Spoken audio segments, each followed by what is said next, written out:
Okay, what we're going to do here is walk through some calculations. Reason for doing this is I put a mini split in my largest room. It's 24 by 24 with a vaulted ceiling. It's got 3 exterior walls, and it's above the garage, so it's the coldest room in the winter and actually is the warmest room in the summer. So I put a Mr. Cool 18,000 BTU mini split in the room. The idea being to increase comfort in the summer and the winter. And I also recently downsized the nozzle in my furnace, anticipating using the mini split for heating and cooling somewhat. And also my house has been insulated. So I had a 1.25 GPH nozzle, and now I have a 1, and it's all retuned. I picked up a couple % of efficiency as well. But then my question was, well, how will I know if it's more efficient to run the mini split versus oil? Surely at some cost of oil, it's cheaper to burn oil. And surely at some cost, it's not. So how do I even go about figuring that out? And that's what I've attempted to do here. So let's start with just the furnace calculations, this area here, before we even get to the mini split, because the furnace is really much more constant of an efficiency, I think, since it's using inside air to do its job. So basically using an average figure of 139,400. Most people use 140,000, but I have to be special and use this figure because I got these mins and maxes for number 2 fuel oil on the internet. So I came up with 139,400 BTUs for my 1 GPH nozzle. Then I try to do furnace efficiency. Well, I've measured at around 80%. Now I'm figuring a 2% loss of efficiency for the ductwork in my attic. There's a return and there's some ductwork. The loss may be even less than 2%. I don't know, but I figure it's non-zero, so I chose 2%. And I can screw around with these numbers and get a better calculation, but I really don't know, so I just did 78%. And then, of course, using the efficiency, now I have the actual output of the furnace from an oil perspective at 109 kBTUs. Okay, well, right now, the last oil fill I got was 265 per gallon in my part of the country, which is the Northeast. So really, let's focus on this first row here. So that means with a 1 gallon per hour nozzle at 100 psi, it's going to cost me $2.65 an hour to run my furnace for oil. Now I wanted to normalize this to 100,000 BTUs per hour. I could have chose any number as long as it's consistent. Now it actually cost me $2.44 per hour per 100,000 BTUs because it's actually outputting a little more than 100,000 BTUs. All right. Then we've got some electricity. We've got the fan, somewhere in the 550 watt range. And the oil burner itself uses maybe 300 watts ballpark. And that costs another 11 cents for the fan per hour and another 6 cents for the oil burner per hour for the electricity for that, leaving me with a final current figure of $2.61 per hour per 100,000 BTUs. Again, I've got my current electricity cost at about 21 cents a kilowatt hour. So this is what I got. So then I took 3 more scenarios. Oil price goes up to $3, oil price is down to $2, and oil price is $2.50. These are my respective costs per 100,000 BTUs per hour to run the furnace with the oil price variation here. So you can see it's a low of about $2 an hour, and it's a high of about $3 an hour, ballpark, which actually aligns very closely to the oil price itself when you add back in the electricity cost to run the fan and the oil burner. So that's my furnace situation. All right, now let's go over to the mini split. So in the mini split specs, I was able to get, I reproduced this table that came from Mr. Cool, and it gives you, this is for heating mode, it gives you a number of outdoor conditions ranging from minus 22 Fahrenheit all the way up to 57 Fahrenheit, right? The entire possible range of heating effectively, right? You wouldn't use the heat when it's warmer than 57 out, probably, although you could, and you certainly wouldn't use it near this number. The indoor conditions, it gives you 4 different temperature set points: 60, 65, 70, and 75. For my purposes, I'm assuming I'm going to be somewhere in the 65 to 70 range. I would never have the heat set that low in the great room. Effectively, I wouldn't be using the heat at that point. It's not running. And then if I really wanted the great room to be that warm, I would be using my wood stove. So realistically, I'm going to be in these two zones. So what Mr. Cool gives you is the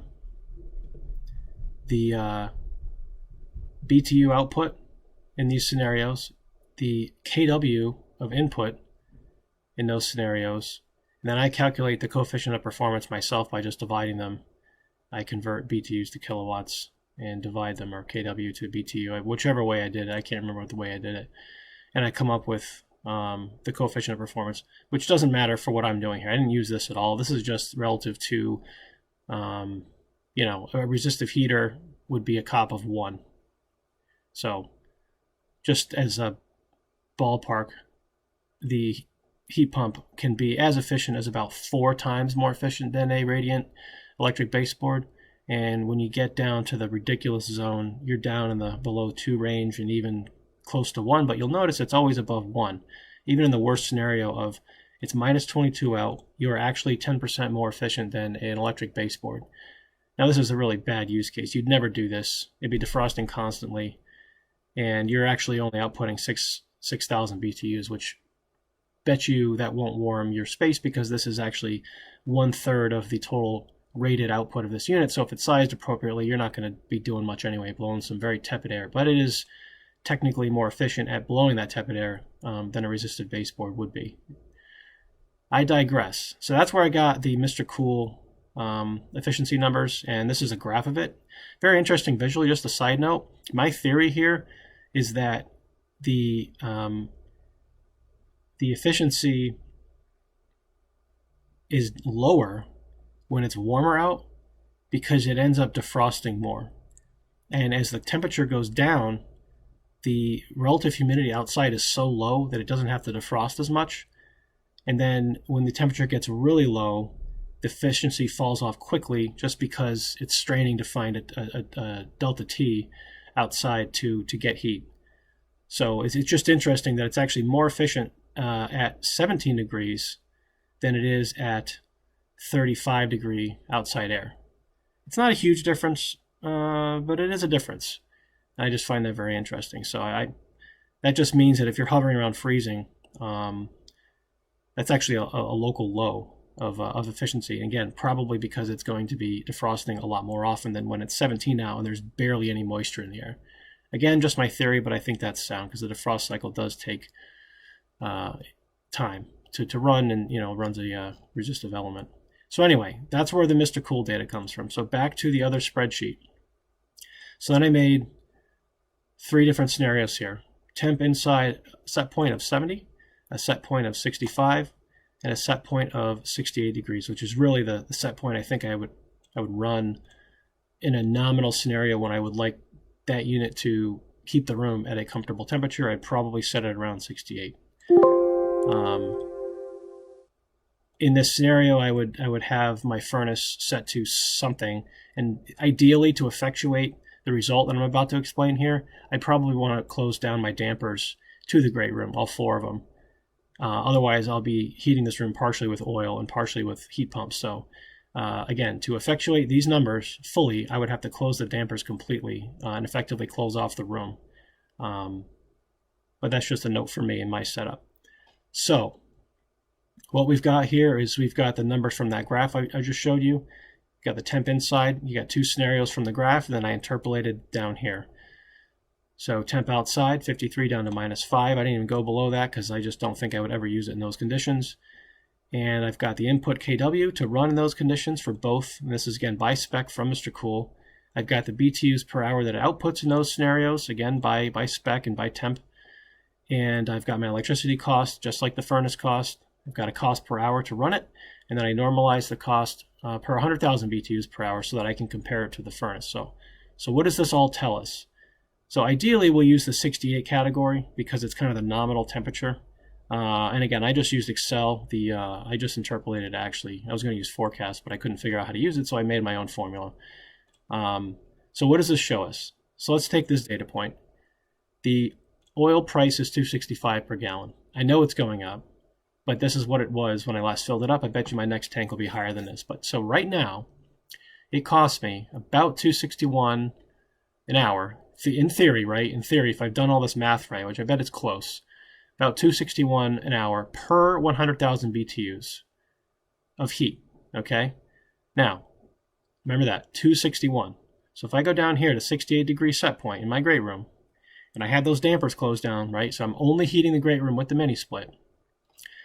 $2.61 is my oil price. So that means at temperatures all the way down to, so all the way from 53 degrees down to 17 degrees, with the exception of that weird point that I mentioned earlier, when it's 35 degrees out particularly, I'm actually more expensive. It's going to cost me more in energy to run the heat pump at 35 degrees and even at 32 degrees because of those defrost cycles I mentioned before. Otherwise, it's actually cheaper, quite a bit cheaper depending on the temperature. So that means right now, if oil stayed the way it is, and the temperature outside was 17 degrees or warmer, and realistically, I bet a little bit cooler than 17 because, you know, somewhere in here it switches. So maybe even call it 11 degrees. I don't know. I'd have to do the math, and I don't know if it's linear. Anyway, at least down to 17 degrees, it would be cheaper to run the heat pump to heat the grate room. Assuming the output is actually enough to heat the grate room, which is a different problem. But efficiency-wise, the heat that it's outputting, you know, costs this much money. And again, at 17 degrees, what is the output of the heat pump? I don't know. I mean, if you go to a 70 degree set point at 17 degrees, the output of the heat pump is 15,000. What does that room require for heat? I have no idea. I mean, it could be 25. I really don't know. It's probably not that because the furnace actually duty cycles and the mini split won't duty cycle. So, and this is up to the max output. I guess it would theoretically throttle itself if you needed less than this, and it would become more efficient. I don't know how that math works. This is kind of 100% capacity efficiencies. So there's another variable here that I haven't even taken into account. But again, I can only work with the data I have. I don't want to make too many assumptions. But anyway, with oil price at $2.65, roughly speaking, again, with the exception of that 35 kind of freezing threshold, it would be cheaper to heat that room with the mini split, assuming it could do so. So what happens if oil goes up to $3 a gallon? Well, it gets even more favorable for the mini split, as you would assume. It's nearly $3 an hour to heat per 100,000 BTUs. So that means the mini split is cheaper all the way down to now 5 degrees. Again, assuming it outputs enough heat at 5 degrees to warm the room, which it may not. But theoretically, it would be best to leave it on and then warm the room with a little extra. I could open the damper slightly, and this is a lot of running around, so this is all theoretical. I don't know what I would do in practice, so I'm trying to figure it out. That's why I did all this math. But that's very interesting. Now, let's say oil used to be $2 a gallon, which it did not too long ago. That would cost me roughly $2.01 per hour per 100,000 BTUs. That means the math really changes around. Now, I don't want to run the mini split at all to warm from an efficiency perspective unless it's extremely mild outside. We're talking 53, 54 degrees, maybe 47 degrees. And maybe a few degrees cheaper than that, right? Because I'm at $1.85 here. I could go up to $2.07 per hour at 44.6. So call it 46 degrees. It would not be, after that, you shut it off and you run oil. And here's another figure. Say oil doesn't drop to $2, but it's at $2.50. What does that cost me per hour per 100,000 BTUs? $2.47. Let's look back at the graph. 247 puts us at down to 39 degrees. And you get that freezing point to frost zone again. What did I say? 247. Then you're down to, you could actually beat 247, oddly, in the 19 degree to 17 degree range outside. Which I don't know that I would do that. That's so close that it probably doesn't make a difference, but kind of interesting. So that's what's up. So basically, as oil goes up this winter, it is going to make it more favorable for me to use the heat pump more to heat the great room just normally. So as oil trends up, I think, again, to effectuate, I'll use that word again, these numbers, I would close down the dampers as oil prices go up. And as the oil prices go down and heads back down that 250, especially that $2 range, probably open up the dampers and probably not use the heat as much. So that's kind of an interesting way to look at this. I just wanted to wrap my head around the theory, at least. And again, I don't know if these numbers are accurate in real life. They should be close. I think everything in here is close, but hard to say. If my furnace was 2% more efficient, that would give you a few cents less, more favorable to the furnace. But it's not going to completely upset the data. And of course, if electricity goes up, that's less favorable for the mini split. Even though the furnace does have a small cost to run the oil burner and the fan, it's minor when you compare to the cost of the energy itself, right? Look at the cost per hour for the oil itself, $2-3. What's the fan and the oil burner cost total, right? 17 cents. So it's a fraction of that, but it's something, and it does matter. That's why I added that in. So that's what I've got. I can make this available if anyone is interested. And I may tweak this and fool around with it and poke around and see if anybody else has different assumptions. Perhaps my duct assumption can be tweaked or improved. I think I'm in the ballpark, though. I think all of this is in the ballpark. But I just thought this was cool. So just one additional note I wanted to make here about my math here. If you had a scenario where you're like me and you have a room that has a mini split, maybe just an additional zone. My furnace is one zone. So for me, I don't have baseboard hot water where I already had zones and I could just turn down a thermostat. I have to kind of choose how to duct my heat, my one zone, which I can do, but it's much more manual. It's not as simple as adjusting a thermostat. But if you had a scenario where you had a whole house furnace or perhaps a zoned hot water system, either way, and you added a mini split to certain rooms, zones, or you added a mini split to the entire house and kept your oil furnace, this math still works. And the reason it still works is because I normalized both the furnace and the mini split to 100,000 BTUs. It doesn't matter whether I'm putting those 100,000 BTUs of heat pump into a room or two rooms or the whole house. Likewise with the furnace. This is heat, and the idea is the heat that I produce from these dollar values goes into the house. So these assumptions would still stand. You would have to substitute your own numbers for your particular mini splits, or you'd have to add them all up and then add those costs together per zone. It would get more complicated, or you could just average it out and make assumptions. But the normalizing it to 100,000 BTUs per hour allows this math to work regardless of how you've zoned your mini split versus your heat. It just assumes that you have oil heat available and you have heat pump available. And so again, whether I had more heat mini split zones, I would think that as long as I were using heat pumps that were approximately reflected these efficiency numbers, this trend, or I guess this trend, as long as the heat pumps all kind of did this, my temperature thresholds versus oil price thresholds would still apply. The math would be different in terms of the cost per hour, but because you're producing more BTUs per hour, the cost per 100,000 BTUs per hour should be the same. And I don't think this column would change very much. I just think this cost would change, and you'd end up producing more BTUs and using more electricity. So again, your cost would go up, but your cost per 100,000 would stay about the same. That's why that works.